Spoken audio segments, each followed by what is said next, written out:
Okay guys, so we're back with Dark and Darker. Now if I sound a little bit weird, I had a wisdom tooth out like 2 days ago. Feels a bit bad.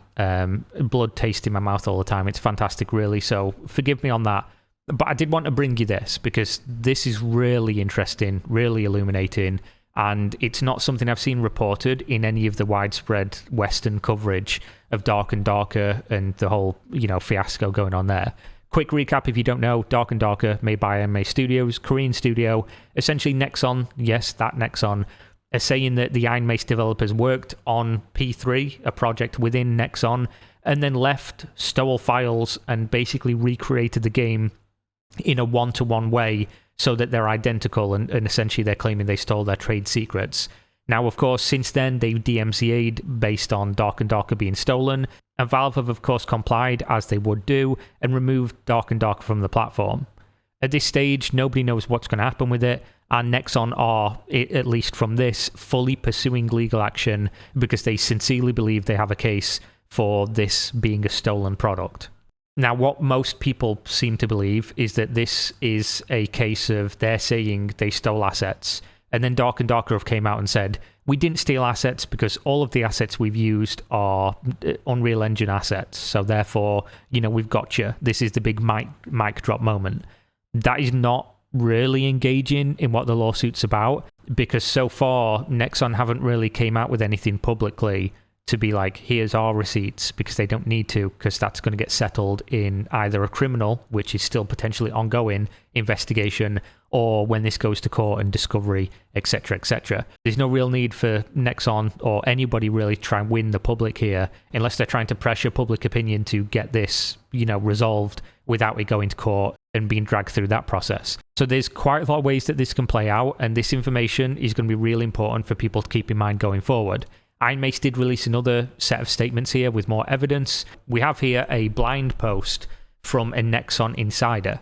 Now, you're going to say, how do we know this is real?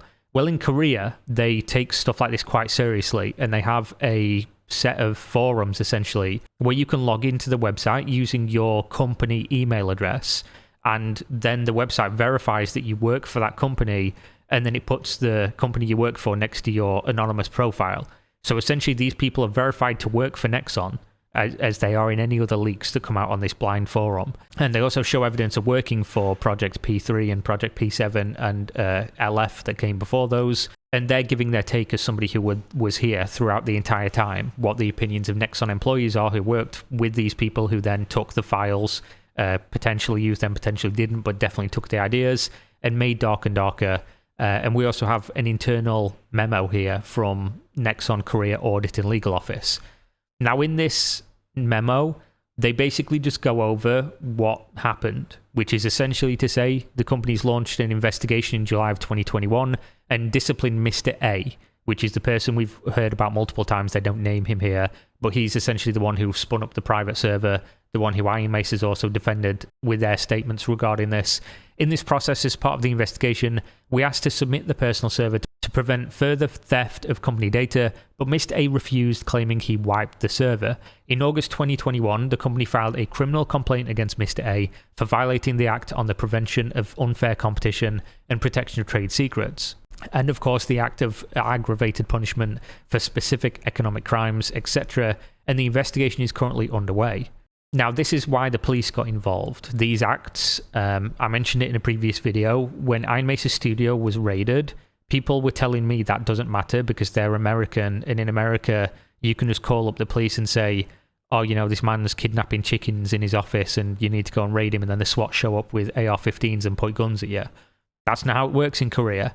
And this was an investigation that was over the course of months before any raid actually happened, and the police and the, I don't know what their version, district attorney is, but essentially the people in power there had this information and they processed it, found that they had grounds, and then executed a search and seizure, which lasted for over 6 hours.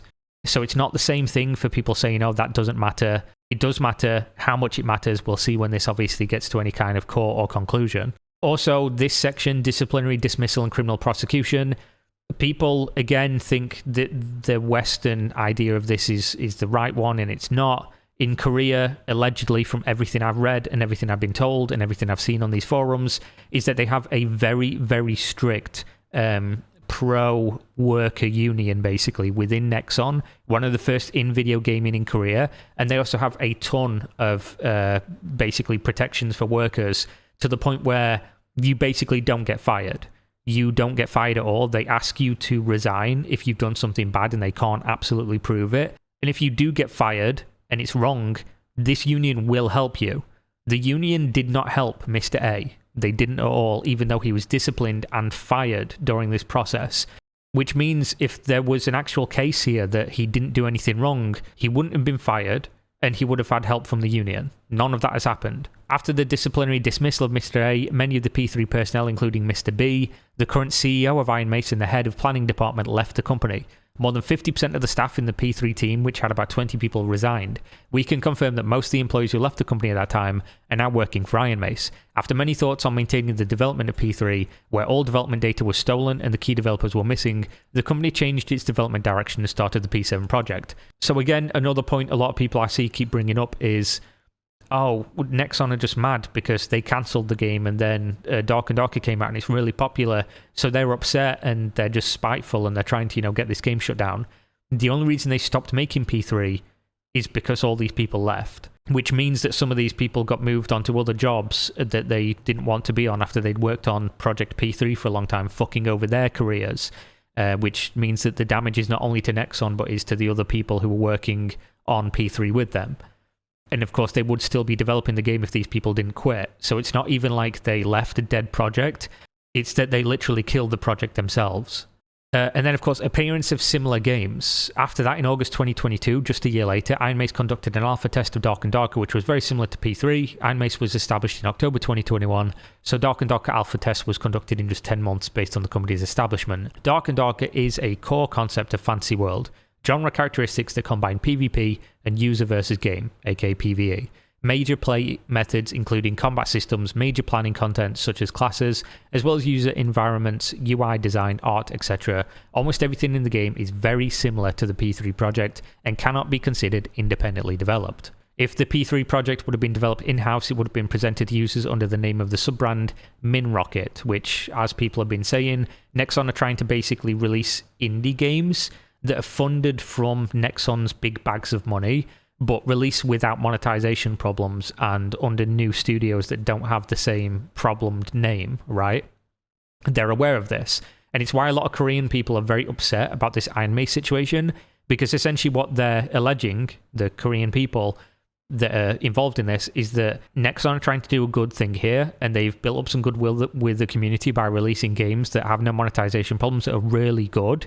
And then they were going to release this one as well. And then the people who formed Ironmace basically put all this in jeopardy, because why would Nexon try to do this anymore if people are just going to be allowed to literally rip their game ideas, leave the company and remake them, and then turn around and say, oh, we're against big corporations and things like that and the monetization.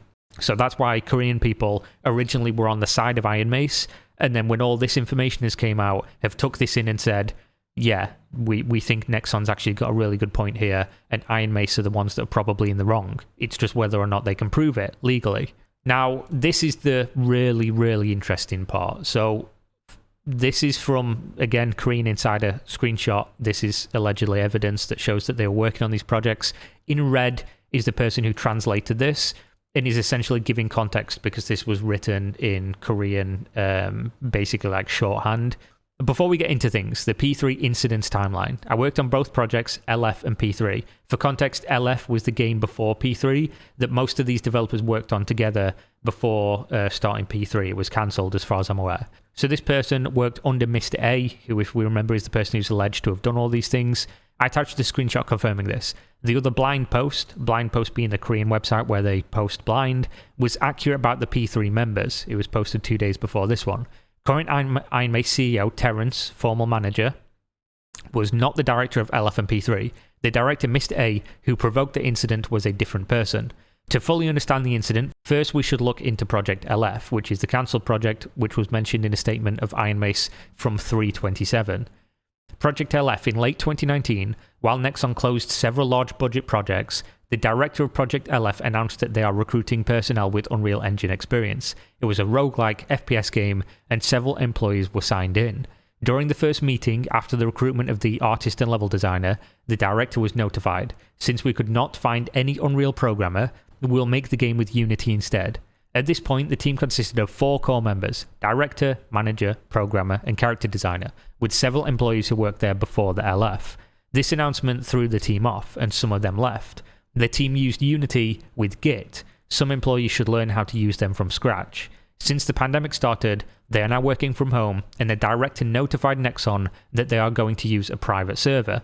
Now remember, this is not talking about Project P3, which is where the private server comes in later. As there was no art and level in the prototype, the level designer renewed and remade art, characters, and maps. This level designer still works at Nexon. Soon after work from home started, the company made and distributed the remote system for working from home employees, but the team still used the private server. So what this is saying, from somebody who worked on this project, so would have had access to both Nexon's distributed system as well as the one that was spun up by Mr. A on LF, what they're saying is there was a new system that Nexon was using that meant that you didn't need to use a private server anymore. Basically, the only reason to use the private server initially, work from home first started, and Nexon didn't have any way for you to work from home efficiently, which is why they gave permission to use the private server in the first place. Since they did not have enough manpower, especially for art, the director, which is the same guy, Mr. A, ordered them to use assets from the store. There was 1 character designer, 1 background animator, and 1 TA. After 1 year, they finished pre-production. However, the project could not pass the hurdle and got dropped.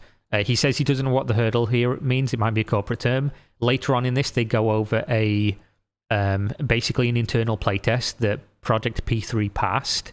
So I would assume that's what this didn't pass. Essentially, when a project gets to a certain point, they hand it over to other leads, other teams, and they play the game, and it's explained, and they say where they're going with it, etc., and basically pitch it. And if it doesn't look like it has merit, they drop it.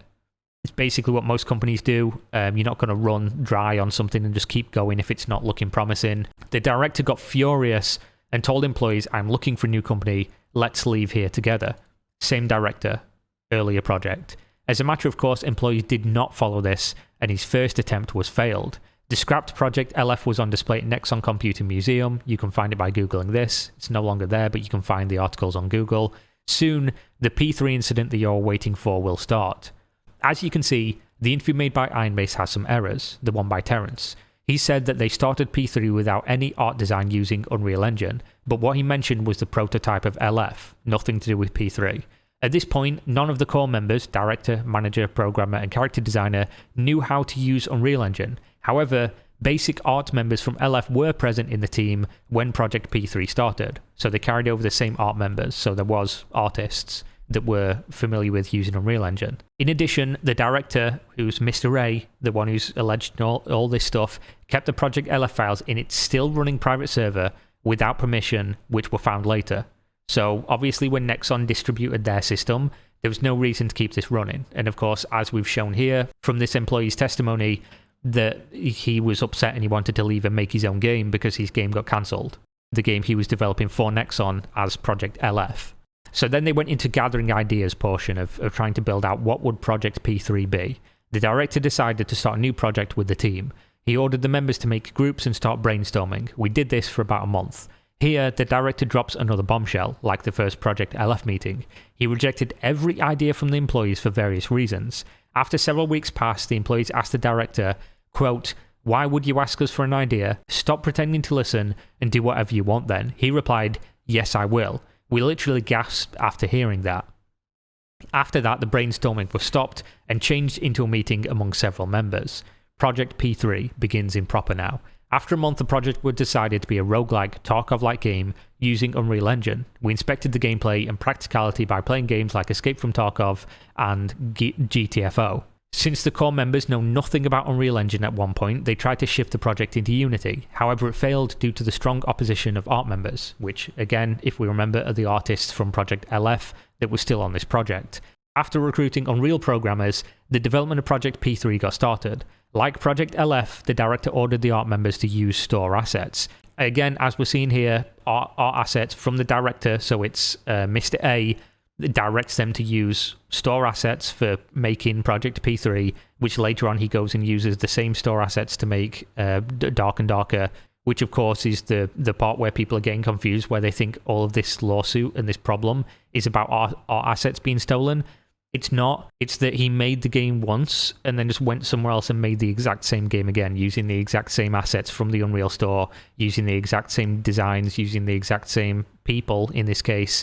And what Nexon are alleging is that he could only make Dark and Darker the way that it is because he already made it while being paid for Nexon to make it. So again, another argument between the director and art members happened at this time. While the director ordered the team to use Git, the art members insist on using Perforce. Eventually, they agree to use Git with Unreal, and the team used external Git to store data. And then the red text clarifies they have no idea what this means because then they know nothing about engines. At this point, the previously mentioned remote system for work-from-home employees was fully established in the company. The external Git was not necessary anymore. So the servers that were external are now completely worthless. They don't need to be using them. The system for work from home, which everyone within Nexon was using, was perfectly fine to use. There was no issues. Now, these sections I'm just going to skip over. You can go and read them if you want, but it's basically talking about how they built the game with basically the first version, second version, third version, fourth version, and it explains how they went from basically a small map in a 1v1, like battle arena type thing, to the point where they got a map which basically rotated 90 degrees each time, but always connected to each other. And then eventually they made another one which was randomly generated and basically just had a high skill ceiling for people to enjoy, but also where new users could have a chance against veterans by it not being like just completely memorized and etc. etc. At this point, during L3 and L4, the Project P3 successfully passed the internal employee test play, however things weren't looking good. So this is the point where LF, the previous game that this team worked on with the director, Mr. A, was cancelled because the game wasn't good enough. So now that it's passed, this game is going to get developed and released. This game is coming out. At this point, there is nothing bad going on. Nexon are not cancelling the project, and everything seems to be going well. Apart from, of course, as we say, the director expressed dissatisfaction about the company to the team. He complained about the slow process of sub-branding, which again would be the small company that Nexon would be launching this game under, so as not to, sully the name and make people not play because Nexon bad, and the lack of reinforcement of Unreal engines from other teams. At this point, sub-branding was in progress, and the reinforcement was rejected due to the problem in another project called Project R. So basically, he was upset that things were taking too long and they weren't getting given the developers that they needed to get the game finished quicker. I assume that he is very proud of his project and thought it was his own creation. He seemed to be very bothered by the fact that it was under the control of the company. Suddenly, the director used his vacation frequently and left the office much earlier. Since the director and other core members held their meetings almost every day, other members could not work properly. Then the incident happened, and he calls it D-Day, which is a little bit funny. But on D-Day, the director suddenly held a meeting with the team and he drops the bombs. He said, quote, "We, the 4 core members, decided to make a game outside of Nexon, and quote, we already made a deal with another agency/company, so you have nothing to worry about." And I'd just like to say that while obviously we have to take this with a pinch of salt because it's one person's testimony, this has been reported by multiple insiders at Nexon, and also what Nexon is saying. Now you could say, oh, Nexon's just lying, because a lot of people are going with the angle of South Korea is the most corrupt place on the planet and corporations there run everything, and no person that ever works in a corporation could ever tell the truth, and therefore Ironmace is a small company and they're good, so we believe them. But I would say, based on what I've seen and the evidence that's presented on both sides, this story makes way more sense than the Ironmace one does. Just, again, trying to give you the raw on it, because obviously people are coping a little bit here, thinking that everything's going to be okay. And when we get to the end of this video and I give you my take on what is probably going to happen, everything's probably not going to be okay. But again, this is what he said.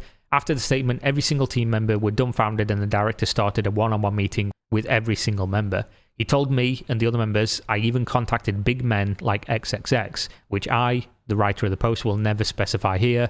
And again, there have been leaks of emails of big, essentially, competitors to Nexon that have given like $500,000 as investment to start Ironmace for a small percentage of equity within the company, which was discovered from an email which you can find if you just Google the Korean coverage of this. I pulled it up in the last video, I believe. So essentially this again lines up, and also what you need to know about this, just as additional context, at the time that Dark and Darker was not yet under, full investigation, they had Tencent, Kakao Games, 2 of the biggest gaming companies in the world, at the table as investors looking to put money into Ironmace and subsequently Dark and Darker. And then this Nexon stuff came out where Nexon was saying they've stolen our trade secrets, and all of these investors fucking vanished. They just left, which yet again is just another small piece of context that goes to show that there's something more going on here, and maybe Nexon have more of a point than people are giving them credit for. Whether we want to believe them or not, whether we like the outcome or not, that seems to yet again just be another piece of context where all the people in corporations that would have wanted to get in on this don't want to anymore because they think something stings. His attempt continued for about 2 weeks, but many veterans were freaked out and rejected his offer. The veterans seemed to worry about their decision and did not know what to do. Some of them argued with him because of his phone calls at midnight. Now, Nexon realized what was going on in the team, and an internal investigation and audit began. The director was pulled out by the company controllers, and the members were frustrated by this whole situation. So, at this point, they can't continue making the game because the person who's given them the direction, the director as he's named, is basically being investigated. He wasn't there anyway, then he wants to leave. Now he's being investigated, and they just can't continue making the game. During the audit, his private server was found. From what I heard after the incident, the higher-ups were very shocked by this discovery, since they allowed this only at the beginning of the COVID pandemic. They seemed to think that someone in the position of director would not do such an obvious violation of terms. Now, all this lines up. He had the server at the beginning of Project LF, and of course he was using that, maybe in good faith, but he wanted to leave, and he kept those files. That people didn't leave with him. Then he kept more files, kept the server he shouldn't have, and then of course left and said he wouldn't turn over the server for them to look at, which essentially means there's multiple points here of common sense. You could go like, oh, maybe you just forgot, but you could also say he was planning to leave repeatedly and just kept building up files for games that he considered was his and then did leave.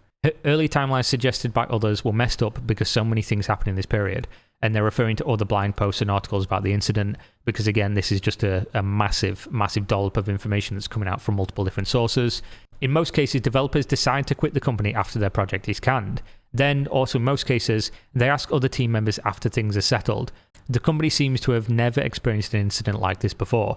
As a result, the director got disciplinary dismissal, some of the team members quit, and others moved to R or P7, etc. After the incident, every computer belonging to Nexon got sealed, and security procedures multiplied. The company even made a statement about this incident, which is the one we just went over, which I will leave in a link in the video description. You can go read this if it wasn't clear in any way, and of course come to your own conclusions. And then of course he goes through some communication and some Q&A stuff. The story never ends. At some point after the incident, the members who choose to remain had conversations like, aren't they going to make the same game? No chance unless they're stupid. Ha ha ha ha. But that actually happened. In September 2022, the games that should have been published under the Mint Rocket, which is the Nexon sub-brand, were played side by side with another Mint Rocket game, Maybe Dave the Diver by YouTube. We, the members who choose to remain, initially got startled, but after seeing their statement, he's talking about, again, there's some stuff lost in translation here, he's talking about Ironmace's statement on their website where they're like, we just want to go back to the roots of being normal gamers and we hate big greedy corporations despite the fact we were just working for a big greedy corporation. And he says that they were furious. And if you can look at this from the perspective of people who are working on these games with these people, they were working to a game that wasn't a big greedy game with all the people that were working towards that same goal, and then they just fucked them and left, at least if we accept this narrative, which again is backed up by multiple sources. Since the dust is settled now, referring to the chaos after the first blind post of the former P3 member, I hope this gave you a more organised view of the series of events. So conclusions. So here we go, there's some really important distinctions here being made, and this addresses some of the stuff that people are bringing up in the community. Did they steal our resources? No, those are store assets. This is, again, what I said in the last video, and people keep doing this thing of like, oh, Nexon are accusing them of stealing assets. No, they're accusing them of stealing the game, the whole game. And they're accusing them of stealing like company resources onto that server. And then who knows what they did with those after. That has not come up yet because nobody can prove one way or the other until they do like a forensic investigation of that server, of the development of the game, compare it to Nexon stuff, and that's going to happen in court. It's not going to happen in the court of public opinion. It doesn't matter what Ironmace releases at this point, the Git files and things like that. It doesn't matter what Nexon reveals at this point, which they're not going to because they don't need to. It's going to happen in a courtroom. What matters is that we can prove here employee A and B, worked on this game, did all the things for this game, built this game up, got upset, left, had server files that they shouldn't have had, they were told not to have, were fired, took team members, and then made an identical game. We can have our own opinions on morality and, whether this is right or wrong, and we can also say whether or not that's legal or illegal. But what we can't argue is that they didn't make this game based on what they did at Nexon. They absolutely did, based on everything I can see. I don't even see anyone arguing against this point. It's just the argument of whether or not this is actually fair, right, or has any kind of legal repercussions. The only thing I've seen is like, if you put 7 developers in a room and told them to make a game based on this small brief, they'd make a very similar game, which is not really engaging with reality, because a similar game and an identical game are not the same thing, especially not when the law's involved. So what about programming resources? I have no idea. Only they will know. True. So why do you say that it's stolen by Ironmace? Because they are extremely look-alike. Dark and Darker is like a beta version, while P3 is an alpha. The bar where you can have fun and fight, how the door works, the way the door breaks, the way that chest opens, the gameplay around torches, the battle mechanism and classes are all identical. Shrines, lighting, shading, mechanisms, etc. They share so many things, so it would be easy to count what is different from the original. He's basically saying that they're so close together, there's no point listing what's close. You might as well list what isn't. What is different about the game would be a shorter list than what is similar, because they're so fucking identical as games. Of course, I know those who worked in P3 are not happy about this. I'm very disappointed by them, the director and those who followed him, since they obviously misdirect the public about the whole situation.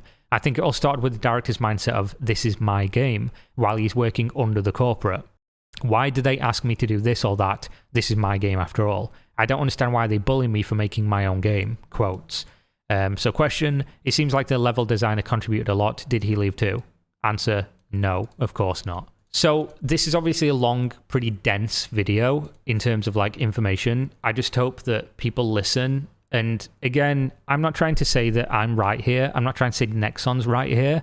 I'm just trying to say there's 2 sides to this story, and the one Ironmace is giving is not lining up exactly with what we can tell from what Nexon's saying. If Nexon's lying, fair enough, which they absolutely could be. I don't think that would be a very clever idea. And obviously they have receipts here from this. So if it does go to civil court, we're going to see that. But I think they have a very strong case in terms of the point they're making. Not a legally strong case, because I don't know fuck all about Korean law.